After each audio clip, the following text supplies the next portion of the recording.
So thanks to be here for this talk. I'm very happy. Well, you fought the fear of the coronavirus. I'm Nicolas Frankel. I come from France. So a long way, so it's a bit strange to find only 4 people here, but really, again, I'm very happy. Do you understand my accent so far? No, I know that French people have shitty accent. I try a lot to downturn it, but the thing is that when I'm tired, it gets back, and so good. I've been doing a lot of development, well, like nearly 20 years in different positions, as a Java developer, architect, whatever. Mostly as a consultant, so working for different customers. And 1.5 years ago, I had enough of that, because if you are doing consultant work, you go to customers, there are different contexts, but in general, it's always the same problems. Those are people's problem, organizational problem, not technical problem. And then you have to fight your way through all that, and I didn't want that anymore. So I decided, I will be a developer advocate, so I will go to people and make talks, and if you don't listen to my advices, then that's fine. I work for a company called Hazelcast. Who knows about Hazelcast? 2 people, 3 people. If I wait a bit more, perhaps I will get, no, that's fine. So our first product is called IMDG, in-memory data grid, and basically you can think about it like a distributed data structure. So it's the same API as you would expect from a normal, for example, a normal map, but it's distributed. It's so simple that sometimes you make mistakes because it's very easy to use, but then it's distributed. And the other product that we have is Hazelcast Jet, and I will talk about it in more details a bit further down the talk. So this is the schedule. First, why do we do streaming? So I have a lot of slides about the history of why do we do streaming, the approaches, a bit about Hazelcast Jet, and then about open data, and about specification of the open data called GTFS. And I hope the demo will work, because last time it didn't, and Q&A. Everything that I will show you here is either open source or open data, so you can take everything. In the last slide, there is a link, and you can download the demo and do it yourself. A long time ago, the data was stored in SQL databases. That everybody was happy, but actually, it was not that great. Because even if everything was stored in SQL databases, there were certain kind of use cases that was not that good regarding SQL databases. And mostly those were 2 kinds, analytics, and my general use case is in France. You know, we have a big supermarket. Supermarkets have a lot of power. They are very strong in the economy. They are killing all the other components in the value chain. And basically, everything is sales-driven. And in general, the director or the head of the department, they want the sales number hourly. So that they can say, okay, we didn't sell enough last hour. Now, the next hour, we will make discounts so we can sell more fishes or whatever. And the other use case is reporting. And in general, you've got your monthly or your yearly bank accounts, and you have dedicated databases for that. The problem with SQL is, that's the trade-off. You've got the benefits of transactions. You've got the benefits of deduplication. In order to achieve that, you've got constraints and joins and normal forms, so that actually it's not that great if you want to just read data very fast. You have been taught in university that you should always normalize data, that duplicate data is bad. And we have been working like that for ages until NoSQL came. But for reads, we don't care that much. And also, the correctness is not that important. If I miss, well, on your back statement, it might be a bit of a problem. But for analytics, if I'm off by 0.5%, by 1%, that won't really change my decision in the end. And so there is a need for extract, transform the data, and load it somewhere else. Because the same database cannot cope with that. So we need to take the data, transform it, and put it in another data store. And it's called batch. And we have been doing that for ages. Who never have seen any batch? Yeah. Who here is a developer, by the way? Okay, what are you? You're not sure? Or half developer, half ops? Yeah, mostly system. Assistant. Okay. Okay. If something is not clear, just ask me because I'm very skewed toward development. Though I'm very interested in ops, I'm very skewed. So I assume that everybody either developed batches or operated batches. I mean, it's ubiquitous. Batches have two properties. They have a period of time they are intended to run in, and they run in a specific amount of time. And then comes the problem that you probably also have seen. It takes more time at some point to run the batch than the interval. At the beginning, everything is fine. You don't care that much about performance. They run. And at some point, data grows and grows and increases, and it takes too much time. Not that good. Also, the problem with batches is that they tend to load everything into memory. Again, if the data grows too much and you don't have enough memory, it doesn't work that good. Finally, I guess you also see that happen.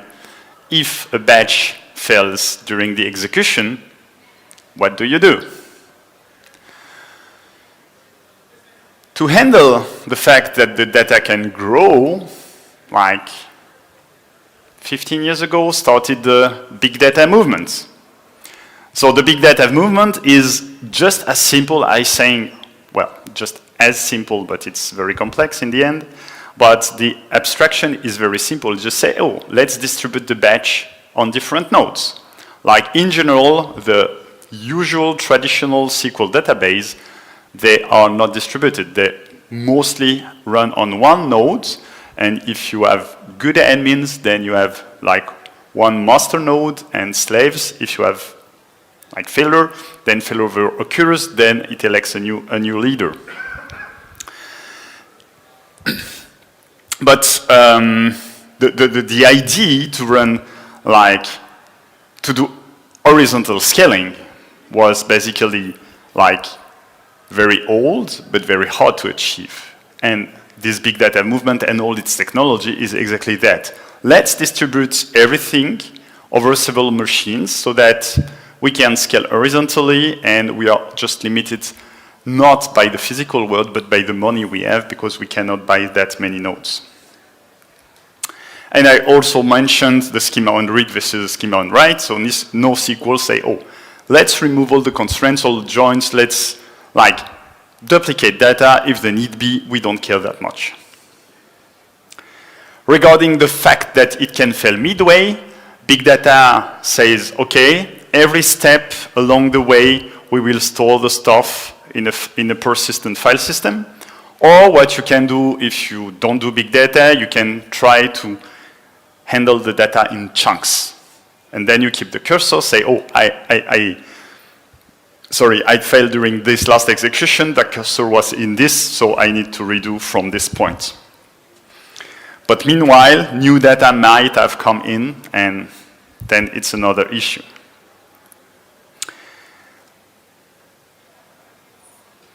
And then comes event-driven programming.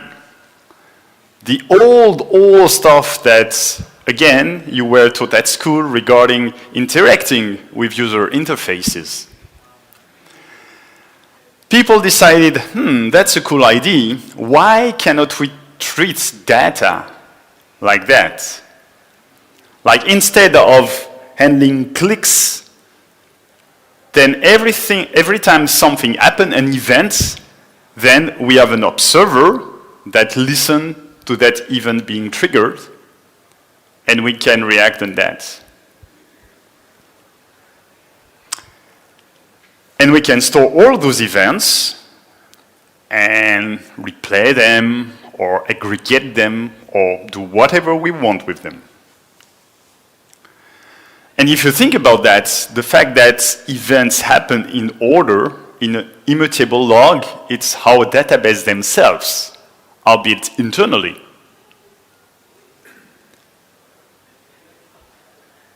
Actually, I don't know, you might have heard about something called Debezium that reads this log to send events. So the solution is simple. Again, from an abstraction point of view, you make everything event-based. The good thing is you don't need now to keep everything in memory. Every time you've got new data, then that's a new event. This is very memory friendly. This is much easier to process one event than a whole bunch of data. And on the other side, you've got pull instead of push. So you just need to register, and then you are kept informed about the new events, and then you can process the data. This is close to real time, actually. And finally, now you can handle infinite datasets. Because in general, data is infinite. It's only our mind that tries to make it finite. Like, I was telling you about your bank accounts, but you can always add more operation.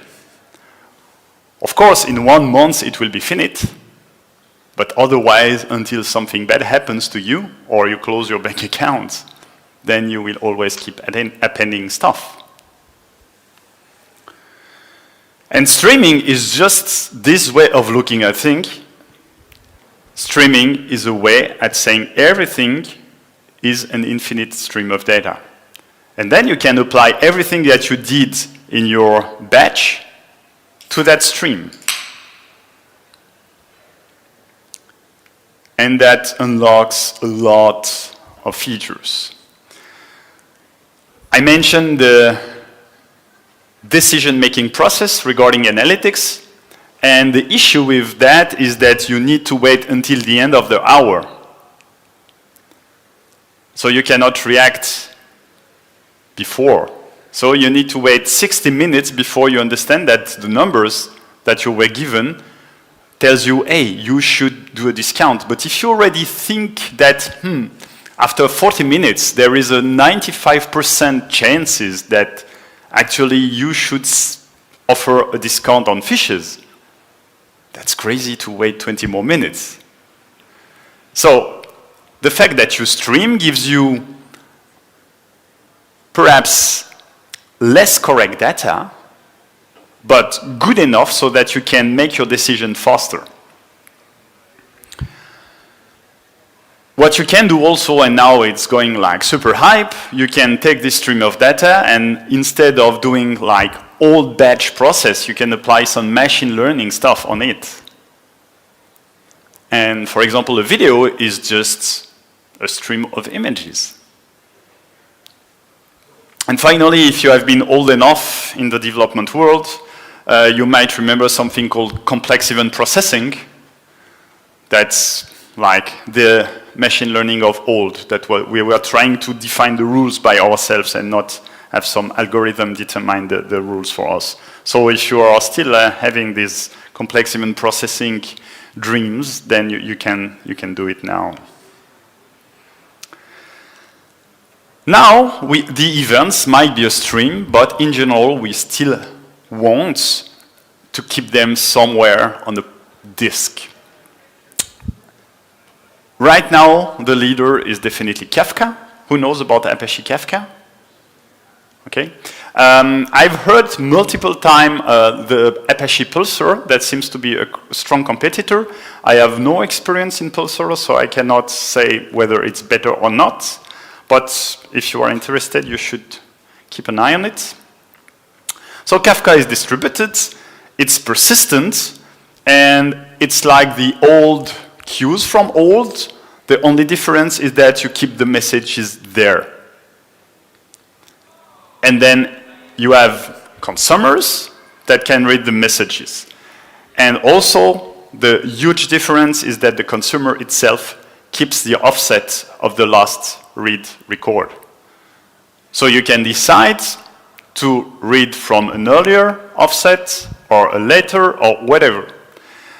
The good thing is you can have multiple parallel consumers, each having different speeds, and one will consume the events faster, and so advance the offset faster, and the other might be slow. That's not a problem.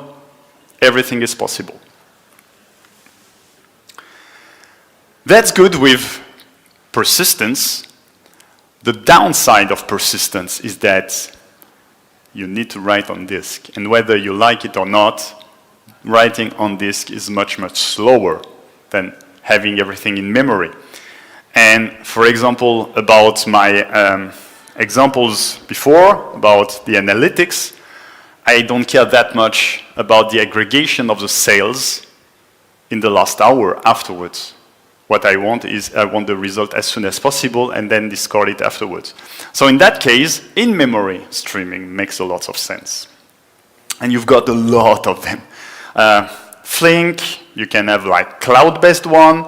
You have Jet, of course. You have Beam. That is an abstraction over several real streaming, in-memory streaming engines. And it's interesting, of course, since it was an abstraction that was like designed afterwards, then it's not a really good abstraction, but it's still an idea to say, okay, we will hide the streaming engine behind an abstraction, and then you can like replace it if you are not happy about it. Not sure it will be working, but it's interesting. And Jet is an Apache Beam implementation, by the way. Hazelcast Jet. So again, it's open source. You have got a single jar. That's one big benefit. You can use it embedded in your Java application, or you can use it in a client-server mode. And we have an API that is very similar, whether you do streaming or batching. So you can start to do batching, and then after you get more familiar with the model, how it works, then you can like go to streaming in one line of code. So yes, we have like something that is not open source because I need to be paid to get here, but that's understandable. Every streaming engine needs to have sources and sinks, and Jet is no different.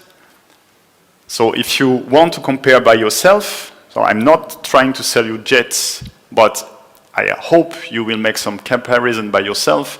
You need to check what is available out of the box for sources, for sinks. In general, all those operations here are mostly the same. But the real important point is how many out-of-the-box sources and sinks are available, and how easy it is to create a new one by yourself, because of course you will have specific needs that is not covered by the ones here. Jet has two concepts, the concept of a pipeline and the concept of a job. So a pipeline is basically defining the source, the transformation you will make in the pipeline, and the sink. And once you've got the pipeline that is defined, then you can send it to the streaming engine and it will become a job. And then the streaming engine will execute the pipeline, it will execute the code, very important, it will also create the directed acyclic graph. Now I must think, because we always call it the DAG, but DAG doesn't mean anything. It's a directed acyclic graph, and trying to distribute the load over all the nodes when possible. Of course, you want to parallelize everything as much as possible. Some operations are not parallelizable, so you can say, oh, this one, no, you cannot distribute it, you must keep it on one node. Who here doesn't understand that code? It's fine, I can explain it. This is Java code. Okay? So this is what we did a long time ago to, well, count the words. You have a string, you create your hash map, and then you say, okay, I will split by space, I will count the words, and if the word doesn't belong to the hash map yet, I will put 1. If it already belongs to it, I will increment the count.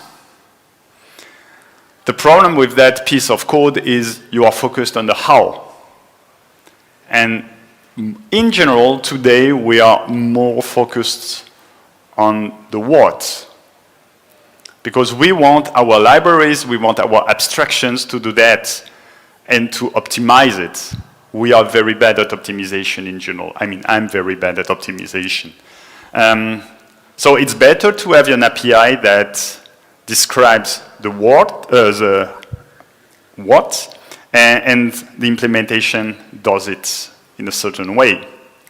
This is the same, but using the new Java, well, new, a couple of years ago, Java 8 streaming API. This is exactly the same, but at least everything can be nicely optimized. And if you do Java, you know that by here, changing stream by parallel stream will distribute the load over all the cores. So at Hazelcast, whether IMDG or Jet, we can create a cluster very easily. You start your Hazelcast instance, and then it will multicast, try to find its siblings. Of course, you shouldn't do that in production, because you want everybody to know about where it belongs, and it's not very secure. But in development, it's very easy. You just start Hazelcast, it multicast, it creates a cluster. Everything is fine. And then you can distribute the load all over. And, I mean, it's distributed system, so basically, if you want to store like something in a hash map, it will hash the key and check which nodes the key should belongs to. And after some point, in general, you will have failure, or you will have more nodes because you want to scale. It will rebalance everything. Everything should be done for you.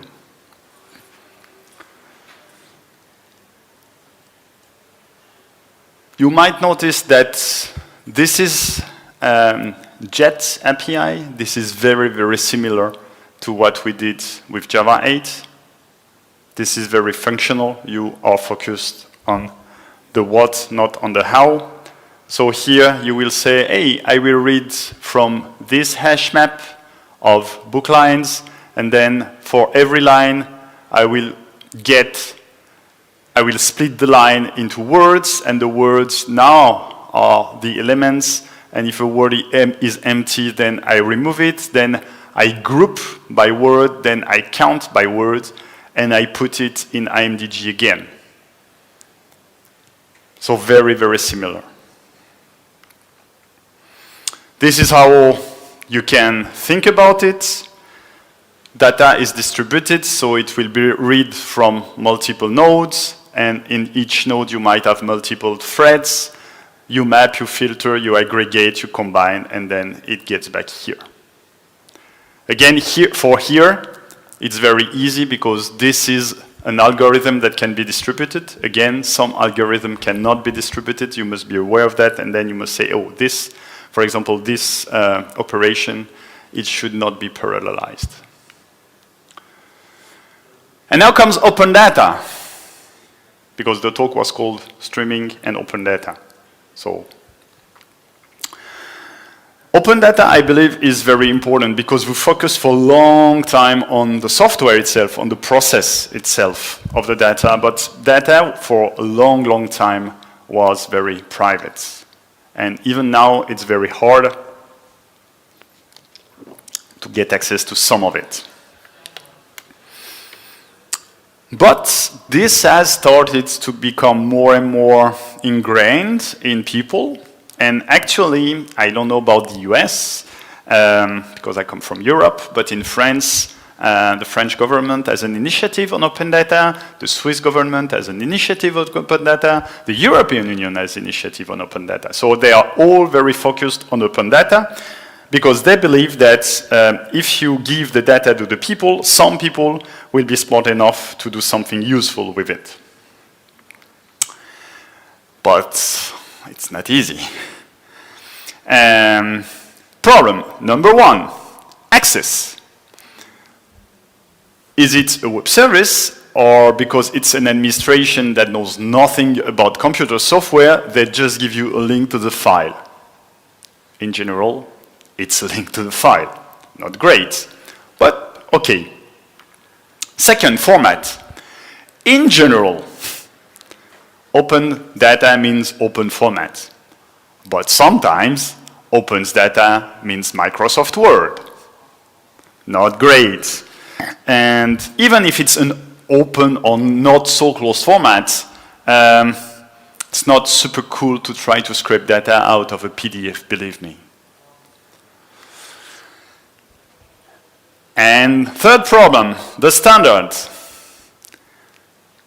Let's say that the administration was kind enough to give us XML.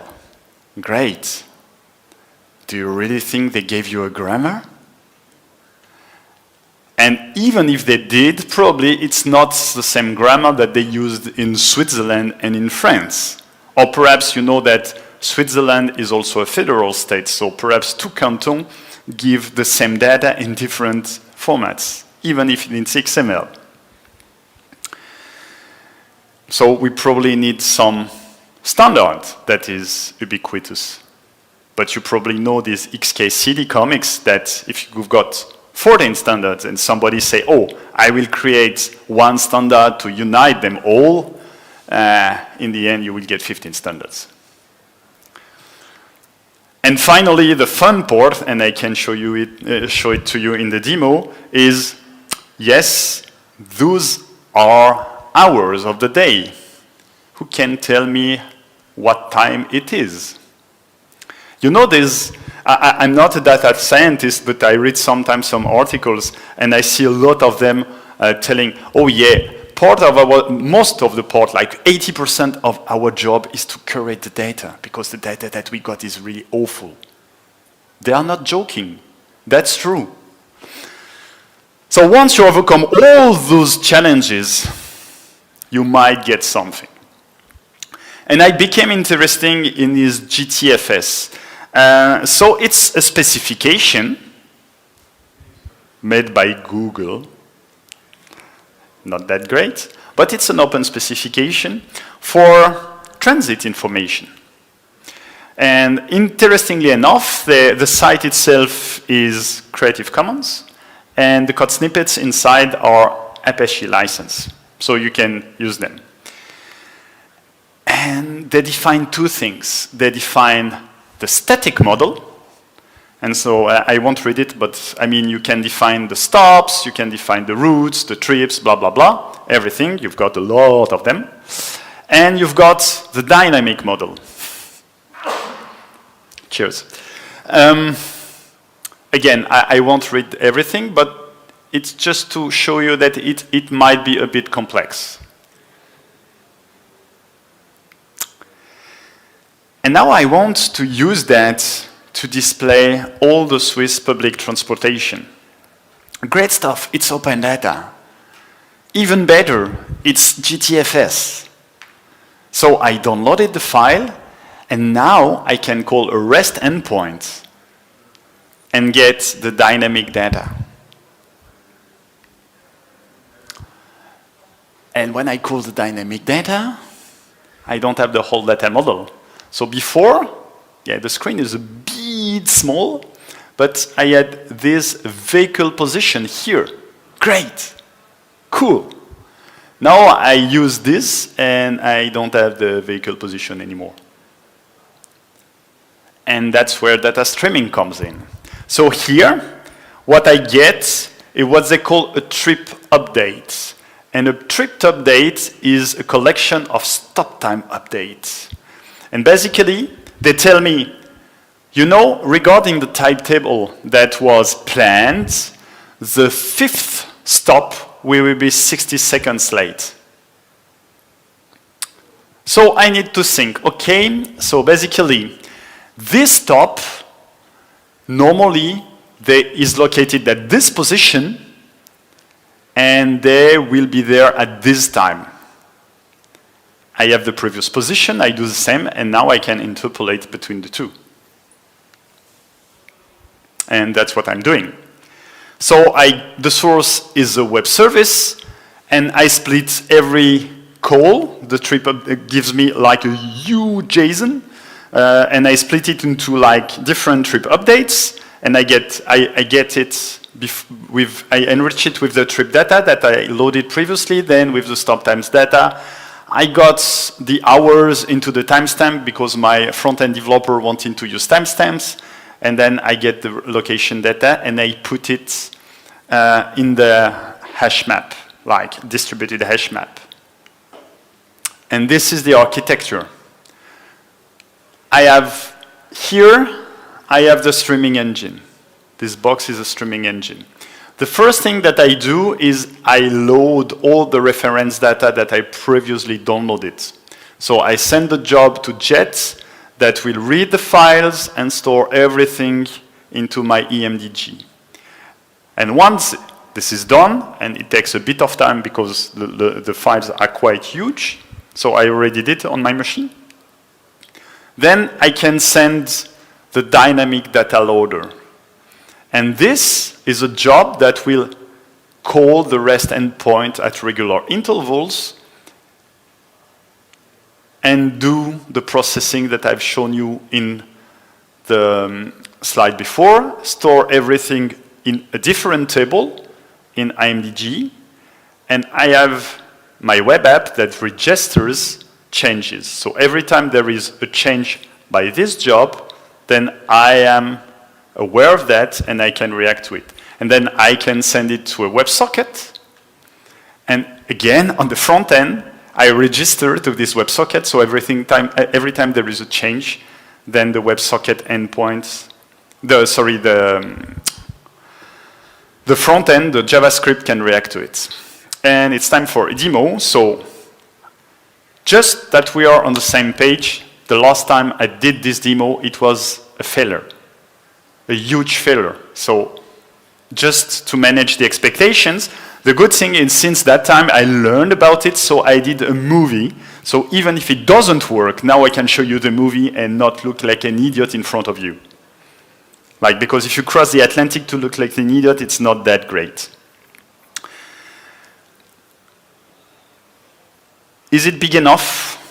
Here I cannot make it bigger, unfortunately. So I have my two main jobs, like the load static stuff that already was executed, and the stream dynamic one that I want to show you.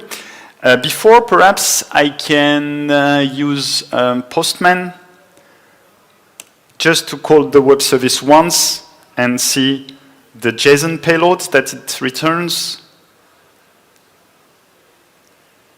No internet connection, that's not good. I want an internet connection. And now, yes, great, send. So I'm asking about the latest dynamic data, and it gives me this stuff. So for example, when I say I want to split, here I've got a lot of like stop time updates, and I want every time to split it. It's long, I won't go to the end, it's really, really long. So here I have another trip update. So the first thing is to split them into different entities so each of them can be processed. And as I mentioned here, every stop time update has like a delay regarding the departure or the arrival. So here, since it's the first one in the sequence, it's deported on time. But here, even though it's the second stop, then there is already like a 1 minute delay when it will arrive at the next stop. And here you can see I have no clue about the location. That's why I will get the location from the stop ID that was already stored in the IMDG. The fun stuff, it's sometimes also, it skips a sequence. So here it's good, yes. Here, for example, stop sequence 7, stop sequence 9. And the 8th? Maybe somewhere else. Maybe it just disappeared. So what I assume here is that if there is nothing, I assume it's on time. Because I already have the trip. So I say, okay, if it's the 8th, it will be on time. So I will stream the data live. Ta-ta-ta. So now it has sent the job here. So you can see that I've made a call to the web service and I received the result. I've split.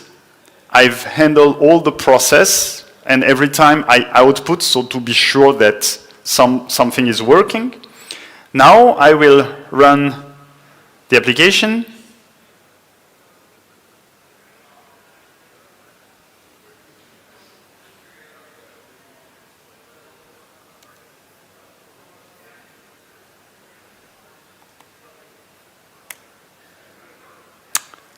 It works. Amazing. The routes that are in gray are not used at the moment. The routes that are in red are used and are trains, and normally at some point there should be green ones that are buses. And you can see that if I will go a bit closer, the interpolation is done on the client side because that was a bit too much. And this one is the Interregio 15, and it should go to next one, Zofingen. Yes, Zofingen. Here I am limited by the front end. Like if I let my Spring web application like send everything it can, at some point the front end says like cries uncle and say, hey, you are sending me too many events, I cannot follow anymore. So I'm introducing a slight delay, but of course then it's not that good. Then the map takes a long time to load.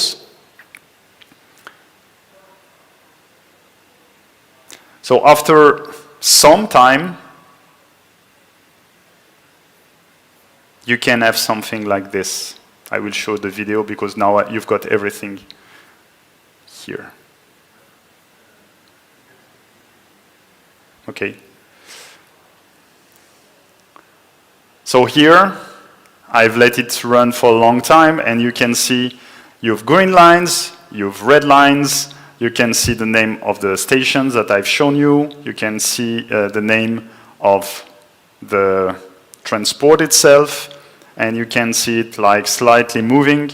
Of course, right now it doesn't follow the exact rail station because I'm not good in front end and my colleague didn't have enough time. So if you are interested in contributing, I will be super happy if you do, because I have no clue how to do it. But I mean, it's a good approximation, I believe.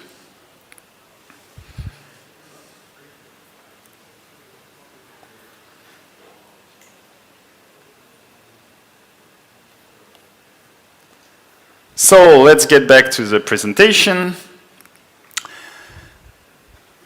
Streaming has a lot of benefits. I've tried to highlight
of what I've shown you to do that in California. Here are the specification, and here is the GitHub repository. So if you want to fork it, I will be happy. If you want to contribute to it, I will be super happy. And now I have a couple of minutes for questions, and I will be happy to take them.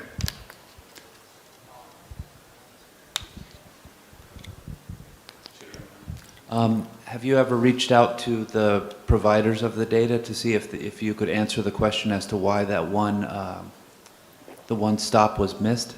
Or do you just deal with the data? Do you just roll with it? I'm a developer. I don't talk to people unless I'm forced to. So here I didn't reach out to them, and I just assume it's like that. And besides, I don't care that much. It's a demo. But yeah. So working? So I know Hazelcast only as like a caching product, essentially an in-memory database. Is Jet just like a append-only type of data store that's been added onto it, or? No.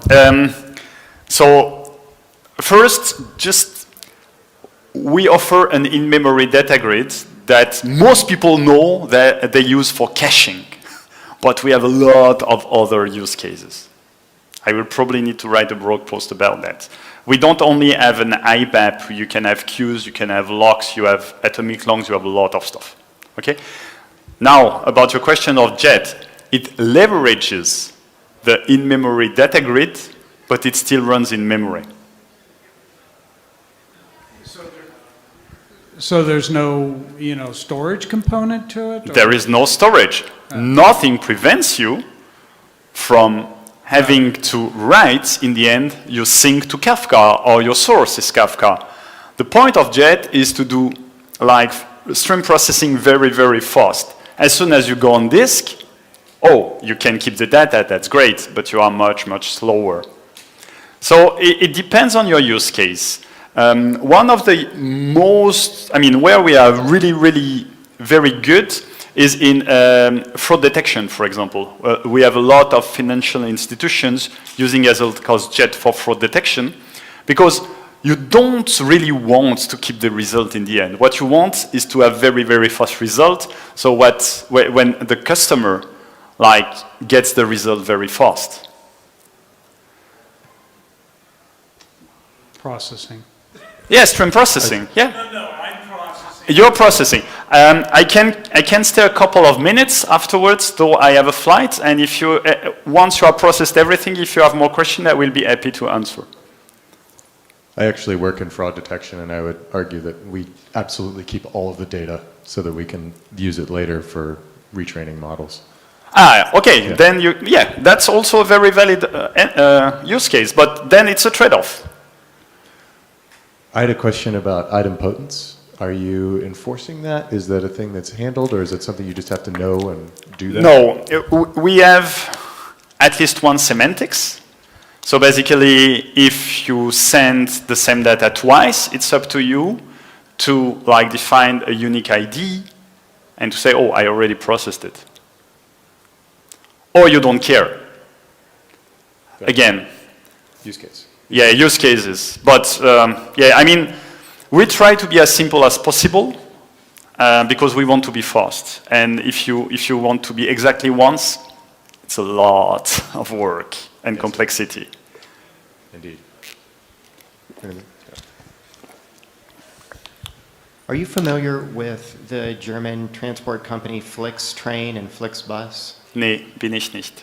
Okay. No, I'm not. Okay, that's okay. They have recently expanded into the US, and I noticed that they have an API for their data, and I wondered if you knew if it was in GTS format. So No, I don't know. That's okay. All right. Thanks. I do actually think that LA Metro does publish data very similar to this, and you can actually have an app that shows you where the buses are on the map and where they're going to get to. Yeah, and the most important stuff is even if it's the same specification, probably you will get different data. Here, you know more or less, and you need to process everything to infer the location. But imagine that you have GPS chips on your trains or whatever, then you can have the real locations in real time, And you don't need all that. Perhaps you don't even inject in that case. And that would be pretty cool.